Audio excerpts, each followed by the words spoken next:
नमस्कार, मी सुशील कुलकर्णी. आपण पाहताय अॅनालायझर. आजचा व्हिडिओ त्या सगळ्यांना मला समर्पित करायचा आहे. होय, समर्पित करायचा आहे जे अजूनही राजकीय आखाड्यात राहून आपल्या आयुष्याची राख रांगोळी करून घेत आहेत. कुठल्या तरी दादाचे, कुठल्या तरी भैयाचे समर्थक बनून आपल्या आयुष्याला संपवून टाकतायत. होय, त्याच लोकांना समर्पित करायचं आहे. राजकारणामध्ये बीड जिल्हा हा सर्वात महत्वाचा आणि संवेदनशील मानला जातो. त्या बीड जिल्ह्यातील एक तरुण अशी काही झेप घेतो, आपलं असं काही कर्तृत्व दाखवतो की ज्यातून सर्वांनाच अवाक व्हायला होतं. ही घटना म्हणाल तर तशी साधी, सोपी, सरळ आहे. यात एवढं सांगावं असं काय, असं आपल्याला वाटण्याची शक्यता आहे. मित्रहो, बीड जिल्ह्यातला परळी विधानसभा मतदारसंघ त्यातल्या त्यात संवेदनशील. या परळी शहरामध्ये थर्मल पॉवर स्टेशन आहे आणि या थर्मल पॉवर स्टेशनची राख ज्या गावांच्या आयुष्याची राख करते त्यापैकी डाबी एक गाव. या डाबी गावामध्ये थर्मलच्या राखेनं अनेकांचं आयुष्य खराब झालंय. याच गावातील एक व्यक्ती रघुनाथ मुंडे.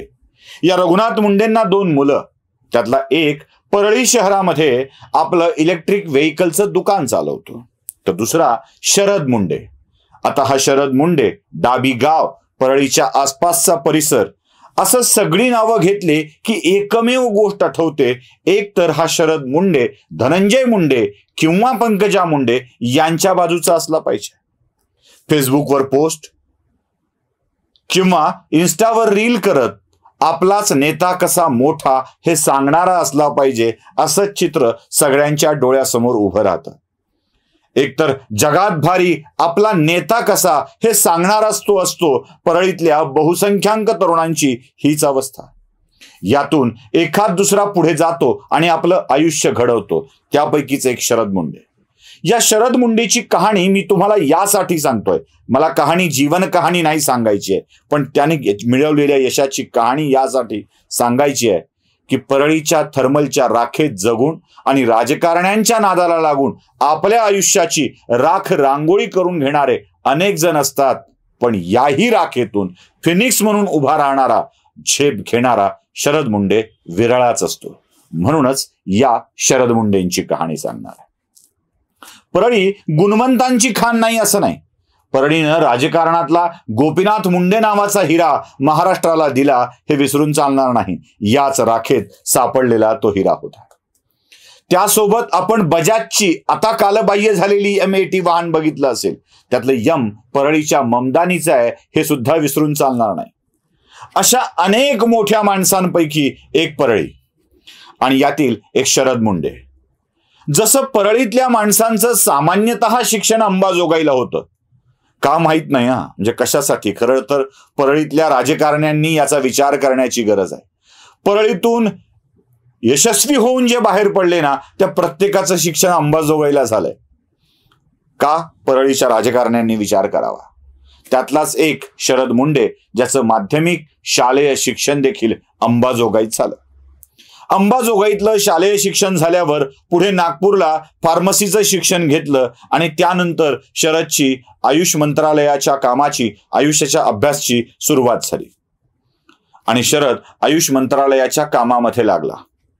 आज शरदची कहाणी यासाठी सांगतोय की G20ची परिषद झाली तेव्हा G20च्या परिषदेमध्ये इटलीचे पंतप्रधान जॉर्जिया मेलोनी, सिंगापूरचे पंतप्रधान ली सीन लुंग आणि सौदीचे राजपुत्र मोहम्मद बिन सालेम यांना योग प्रशिक्षण देण्यात आलं.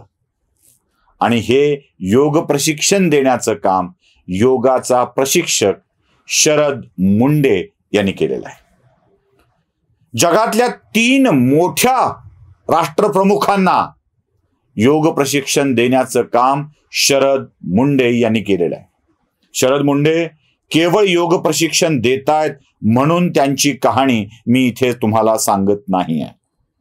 हे लक्षात घेतलं पाहिजे की शरद मुंडे दिल्लीतील मोरारजी देसाई योग संस्थांमध्ये योगाचे प्राध्यापक म्हणून देखील काम करतात. व्हेनेझुएलाच्या राजधानीमध्ये सांस्कृतिक राजदूत म्हणून त्यांनी काम केलंय. कंबोडियामध्ये देखील त्यांनी काम केलेलं आहे.